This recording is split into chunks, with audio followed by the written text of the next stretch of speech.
Ya, Assalamualaikum warahmatullahi wabarakatuh. Masih dalam kesempatan pembahasan objek IPA dan pengamatannya bab 1 di kelas 7. Ya, video ini merupakan lanjutan dari part 1 sehingga ini merupakan part 2. Di part 1 kita membahas penyelidikan IPA yang meliputi proses yang harus dikuasai dalam penyelidikan IPA, objek yang dipelajari dalam IPA, kemudian pengukuran sebagai bagian dari pengamatan yang telah kita pelajari pengukuran pada video sebelumnya. Baik, pada kesempatan ini kita akan bahas berkaitan dengan besaran pokok dan macam-macamnya. Apa itu besaran pokok dan macam-macamnya akan dibahas pada video kali ini. Ya, besaran yang satuannya telah ditetapkan terlebih dahulu dan tidak diturunkan dari satuan besaran lain disebut dengan besaran pokok. Atau dengan kata lain, bahwa besaran pokok adalah besaran yang satuannya didefinisikan terlebih dahulu. Ya, ini merupakan pengertian dari besaran pokok ya, yaitu besarannya satuannya telah ditetapkan terlebih dahulu dan tidak diturunkan dari satuan besaran lain. Di mana untuk macam-macam besaran pokok ada panjang, masa, waktu, suhu, kuat arus, intensitas cahaya, dan jumlah zat. Hanya saja dari besaran pokok ini yang termasuk dalam bidang mekanika ada panjang, masa, dan waktu, sehingga kita akan fokus membahas berkaitan dengan besaran panjang, masa, dan waktu pada video kali ini.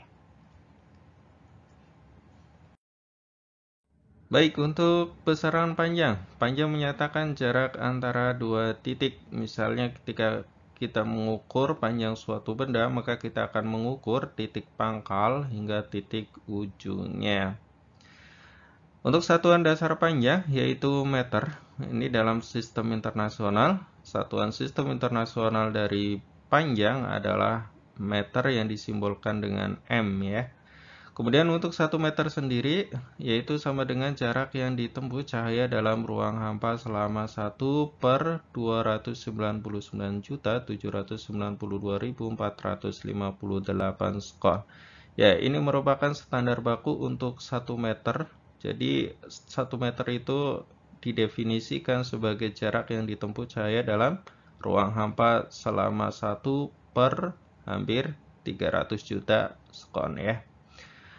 Kemudian untuk alat ukur sehari-hari yang dapat kita jumpai di sini ada pita ukur atau disebut juga dengan metlin, ada meteran gulung, ada mistar, dan ada jangka sorong. Jangka sorong memiliki ketelitian 0,1 mm atau bisa kita konversi ke cm. Ketelitiannya adalah 0,01 cm. Untuk pita ukur meteran gulung, mistar, ketelitiannya adalah 1 mm atau bisa konversi, ketelitiannya adalah 0,1 cm. Ya, sama aja ya. Ya, berarti lebih teliti mana antara pita ukur, meteran gulung, mistar, dan jangka sorong? Pasti di sini lebih teliti jangka sorong. Ada ulut ukur yang lainnya yang lebih teliti lagi yaitu mikrometer skrup. Di sini tidak ada gambarnya ya. Nanti kita akan coba lihat untuk gambar mikrometer skrup. Ya, di sini ada tangga konversi satuan untuk besaran panjang, di mana di sini ada kilometer, hektometer, dekameter, meter, desimeter, sentimeter, dan milimeter. Untuk konversi satuan dari awalan yang posisi atas ke posisi ke bawah kita kalikan 10 untuk setiap tangganya. Sedangkan untuk posisi awalan dari bawah ke atas maka kita bagi 10 untuk setiap tangganya. Misalnya contohnya di sini 0,3 km, di mana kilo ini mewakili 10 pangkat 3 ya ke meter ya. Jadi bisa kita lihat untuk tangganya 1, 2, 3, turun tangga 3 kali, berarti dikali 10, 10, 10 atau dikali 1000. Maka di sini dihasilkan nilainya adalah 300 meter. Kemudian contoh lainnya misalnya di sini ada 0,6 hektometer berapa desimeter, mulai dari sini ya. Ke desimeter kita lihat 1, 2, 3. 3 berarti 0,6 dikali 1000. Hasilnya adalah 600 ya. Ya, bagaimana untuk konversi awalan satuan dari posisi satuan yang bawah ke posisi satuan yang atas? Misalnya contohnya 50 cm berapa meter? Di sini cm, kemudian di sini meter, naiknya 1, 2 tangga, maka kita bagi menjadi 100 ya, atau nilai senti sendiri adalah 10 pangkat min 2 ke meter. Sehingga kita bagi menjadi 50 dibagi 100, hasilnya adalah 0,5 meter. Dan contoh lainnya misalnya 300 mm, berapa desimeter? Kita mulai dari sini milimeter 1, 2, yaitu 2 tangga naik, maka dibagi 100, hasilnya adalah 3. Yaitu adalah contoh cara perhitungan konversi satuan untuk besaran panjang.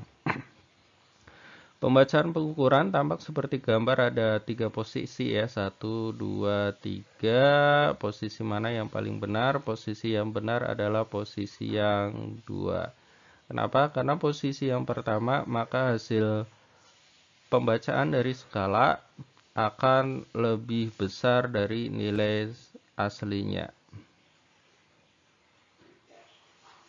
Sedangkan untuk posisi 3, maka akan lebih kecil dari hasil aslinya. Sehingga posisi yang benar adalah posisi 2, posisi 1 dan posisi 3 disebut dengan kesalahan paralaks, yaitu kesalahan pembacaan skala karena posisi mata miring ya, atau terjadi sudutnya tidak tegak lurus.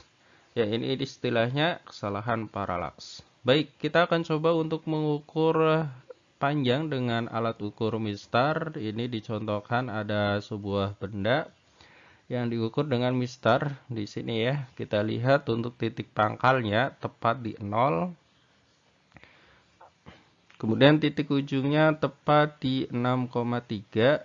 Yang perlu kita perhatikan adalah bahwa antara 6 dan 7 terdapat 10 skala, sehingga satu skalanya mewakili 0,1. Di sini 0,1 sehingga 6,1, 6,2, 6,3 ya. Satuannya bisa kita lihat ini cm ya. Sehingga hasil pengukuran ini bisa kita simpulkan hasilnya adalah 6,3 cm. Ya, bagaimana untuk pengukuran untuk kasus tertentu, misalnya menggunakan penggaris yang tidak utuh seperti tampak pada gambar. Di sini ada benda yang kita ukur dengan penggaris tidak utuh, maka bisa kita gunakan dengan selisih ya dari posisi awal atau pangkal ke titik ujungnya. Di sini bisa kita baca nilainya adalah 23,2. Dan titik ujungnya bisa kita lihat di sini 28,6. Sehingga untuk hasilnya bisa kita gunakan selisih dari pengurangan ya, selisih atau pengurangan 28,6 maksudnya dikurangi 23,2 sehingga dihasilkan 5,4 cm. Ya, ini adalah contoh perhitungan dengan menggunakan mistar. Ya, setelah pengukuran dengan mistar, kita akan mencoba pengukuran dengan jangka sorong. Ini adalah gambar jangka sorong yang dapat digunakan untuk mengukur diameter suatu benda selain panjang benda ya. Di sini untuk diameter luar benda tampak ya seperti ini. Kemudian untuk diameter dalam benda menggunakan bagian yang atasnya seperti tampak pada gambar. Ya, untuk mengukur hasil pengukuran menggunakan jangka sorong, kita misalkan contohnya ini adalah hasil pengukuran dari pengukuran menggunakan jangka sorong. Yang kita butuhkan ada dua skala, yaitu skala utama dan skala nonius. Ini kita sebut dengan skala utama dan ini adalah skala nonius. Untuk skala utama dan skala nonius akan kita jumlahkan yang menunjukkan hasil pengukuran menggunakan jangka sorong. Ya, kita akan mencoba untuk mengukur hasil pengukuran ini Di sini ada skala utamanya berapa, skala noniusnya berapa, kemudian kita jumlahkan. Baik, untuk skala utamanya dapat kita lihat yang pertama adalah angka 0, skala noniusnya ya, berhenti tepat di skala utama yang mana. Di sini berhenti di sini ya, sehingga kita bisa lihat di sini nilainya ada 0, di sini 0,5 dan 0,6. Tepat 0,6, setelahnya adalah 0 untuk skala nonius. Berarti untuk hasil pembacaan skala utama yaitu 0,6. Ya, bisa kita tulis untuk hasil pembacaannya ya, yaitu 0,6 cm. Kemudian untuk skala nonius ya, kita akan lihat dari skala nonius ini tepat yang sejajar dengan skala utama. Nah, ini 0 tidak tepat dengan skala utamanya ya. Bisa kita lihat untuk yang sejajar di angka 5, yaitu skala garis di angka 5 sejajar dengan salah satu garis di skala utama. Sehingga untuk skala noniusnya nilainya adalah 5.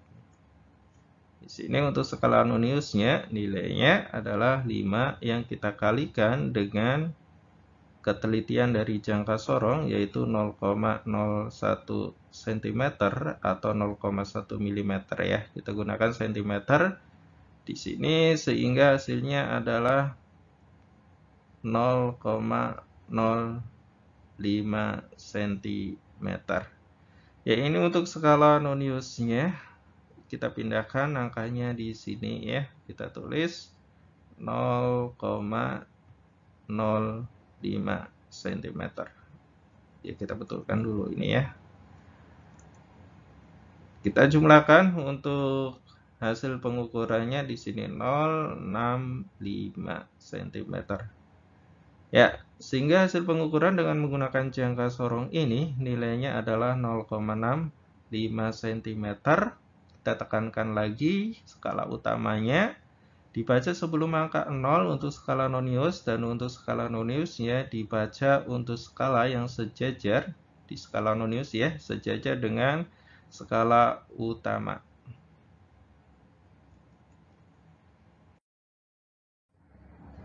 Baik, setelah sebelumnya kita gunakan alat ukur jangka sorong, kali ini kita menggunakan dengan alat micrometer scope yang merupakan alat ukur panjang yang paling teliti ya, dengan ketelitian 0,01 mm. Sama seperti pada pengukuran jangka sorong, di sini terdapat skala utama dan skala nonius. Ini adalah skala utamanya dan ini ada skala noniusnya. Untuk pengukurannya, kita akan menjumlahkan nilai skala utamanya dengan skala noniusnya. Ya, skala utamanya dapat kita lihat di sini 0,1 0 ya, maksudnya 0 1 2 3 4 5 dan berhenti di 5,5. Di sini ada skala tambahan ya, yaitu nilainya adalah setengah. Sehingga bisa kita simpulkan bahwa untuk nilai skala utamanya adalah 5,5 mm. Ya, bisa kita pindahkan ya di pengukuran di sini. 5,5 mm. Kemudian kita akan lihat untuk hasil pengukuran dengan skala nonius ya. Ini adalah skala nonius yang kita lihat adalah skala garis yang segaris dengan sumbu utama di skala utama. Ya, berhenti di sini ya. Kita tandai ada di sini yaitu 34. Kita kalikan dengan ketelitiannya 0,01 mm sehingga dihasilkan untuk skala nonius ya adalah 0,34 mm. Baik, kita jumlahkan dengan skala utama. Untuk skala noniusnya adalah 0,34 mm sehingga kita jumlahkan ini 485 mm. Ya, ini adalah hasil pengukuran dengan menggunakan alat micrometer scope, skala utama dan skala nonius dengan ketelitian 0,01 mm. Ya, besaran pokok yang kedua adalah massa. Massa menyatakan jumlah materi yang terkandung dalam suatu benda. Satuan dasar massa dalam sistem internasional adalah kilogram ya, atau kg. Kemudian 1 kilogram standar baku ini sama dengan massa sebuah silinder yang terbuat dari campuran platinum iridium yang disimpan di Sèvres, Paris. Ya, ini menjadi acuan 1 kilogram standar baku yaitu campuran platinum iridium. Massa 1 kilogram ini nilainya sama dengan massa 1 liter air pada suhu 4 derajat Celcius dan alat ukur yang digunakan untuk mengukur massa yaitu neraca lengan dan neraca Ohlson di antara contohnya. Baik, massa berbeda dengan berat ya.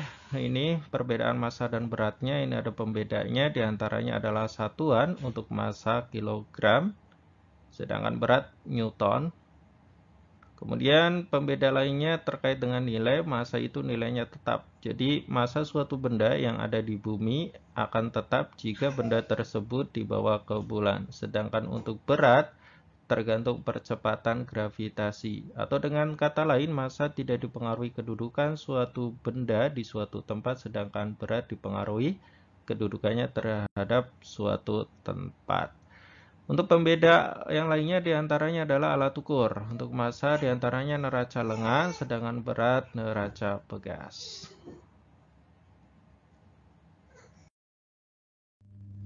Ya, ini adalah konversi satuan, konversi tangga satuan untuk besaran massa, seperti halnya pada konversi satuan untuk besaran panjang, hanya saja di sini satuannya adalah dalam bentuk gram. Ada satuan lain untuk massa yang perlu kita ketahui, diantaranya adalah ton, kuintal, ounce, dan pound, di mana untuk 1 ton 1000 kg, 1 kuintal 100 kg, 1 ounce 1 hektogram atau sama dengan 0,1 kg. 1 pound sama dengan 0,5 kg. Ya, ini adalah satuan lain yang perlu kita ketahui. Telah kita sebutkan bahwa massa berbeda dengan berat, di mana untuk alat ukur massa yaitu neraca lengan, sedangkan untuk alat ukur berat yaitu neraca pegas, tampak seperti pada gambar, seperti itu. Dan kita akan mencoba untuk mengukur massa dengan menggunakan neraca lengan. Ini neraca lengan ya. Di sini hasil pengukurannya kita perbesar, tampak seperti pada gambar. Ada nilai ratusan, puluhan, dan satuan ini. Ya, untuk nilai ratusan ditandai dengan balok ukur ya yang lebih besar, kemudian untuk puluhan lebih kecil dari untuk ratusan, dan satuan lebih kecil dari puluhan. Untuk hasil pengukurannya di sini untuk neraca lengan ini satuannya adalah dalam bentuk gram. Sehingga untuk hasilnya bisa kita jumlahkan nilai dari ratusan, di situ disebutkan untuk ratusannya adalah 100 gram, puluhannya adalah 90 gram, dan untuk satuannya adalah 7,5 gram. Sehingga bisa kita jumlahkan untuk hasil pengukurannya adalah 197,5 gram. Ya, itu adalah contoh untuk hasil pengukuran massa dengan menggunakan neraca lengan. Ya, untuk memahami lebih jauh tentang perbedaan massa dan berat, kita akan mencoba mengerjakan soal ini. Massa sebuah benda adalah 24 kg dengan percepatan gravitasi bumi 10 meter per sekon kuadrat. Baik, di sini diketahui ada massa yang nilainya adalah 24 kg. Kemudian ada percepatan gravitasi di bumi yang nilainya adalah 10 meter per sekon kuadrat. Pada bagian poin A, di sini ditanyakan massa dan berat benda tersebut di bumi. Ya, kita akan mencoba mengerjakan untuk massa dan berat benda di bumi. Di mana untuk massa disimbolkan huruf M, dan massa nilainya tetap sehingga nilainya juga 24 kg sebagaimana yang diketahui. Adapun untuk berat di bumi, kita gunakan rumus W sama dengan M dikali G, di mana W adalah berat benda, M adalah massa, dan G adalah percepatan gravitasi. Karena yang kita cari adalah berat benda di bumi, kita gunakan G percepatan, gravitasi di bumi yang nilainya adalah 10 meter per sekon kuadrat. Baik, kita coba hitung. Masukkan angkanya. 24 kg dikali 10 meter per sekon kuadrat. Sehingga dihasilkan 240 kg meter per sekon kuadrat. Atau kita singkat 240 Newton. Ya, sama aja ya. Kemudian untuk poin yang B, di sini ditanyakan massa dan berat benda tersebut di bulan jika percepatan gravitasi bulan adalah 1/6 percepatan gravitasi bumi. Jadi di sini yang diketahui lagi adalah gravitasi di bulan nilainya adalah 1/6 gravitasi bumi. Atau 1/6 dikali 10 meter per sekon kuadrat. Baik, kita coba hitung untuk massanya tetap ya 24 kg. Jadi massa di bulan juga 24 kg, di bumi juga 24 kg. Adapun untuk beratnya, kita gunakan rumus M dikali G, massanya 24.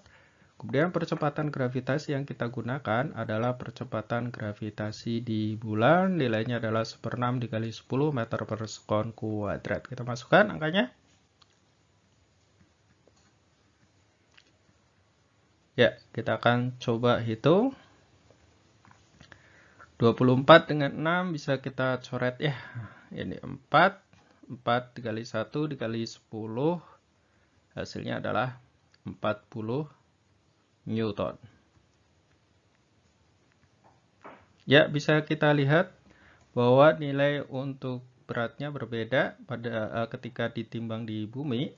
240 Newton beratnya, sedangkan di bulan 40 Newton karena nilai dari percepatan gravitasi di bulan lebih kecil daripada di bumi.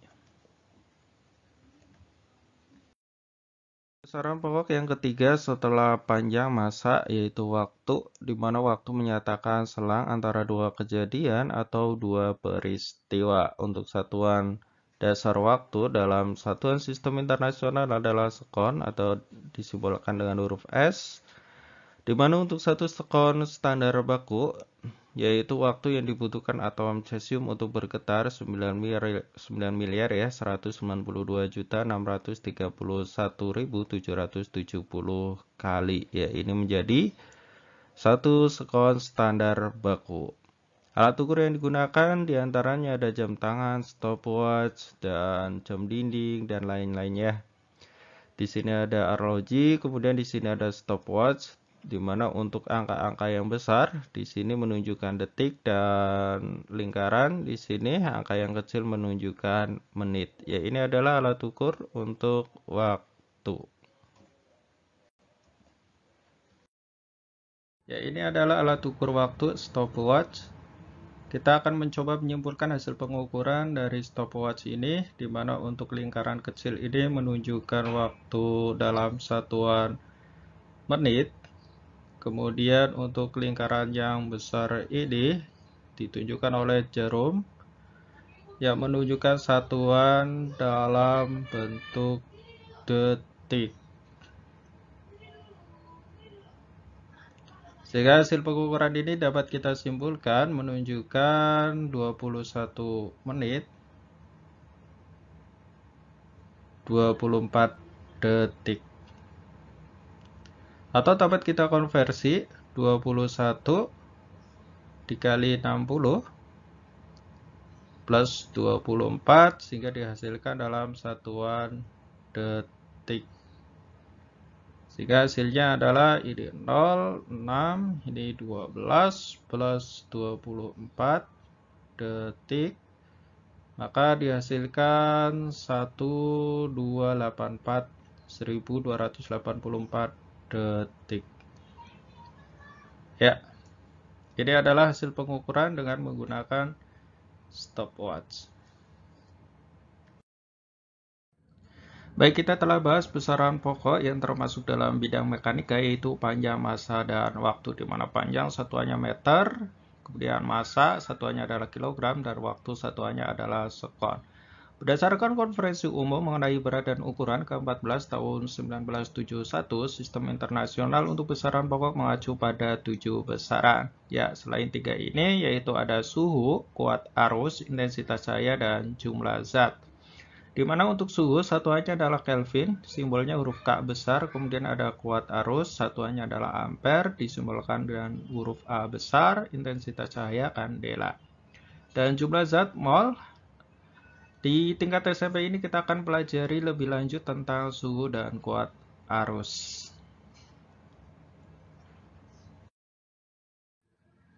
Ya, demikian untuk pembahasan besaran pokok yang merupakan bagian dari bab 1 objek IPA dan pengampatannya di kelas 7.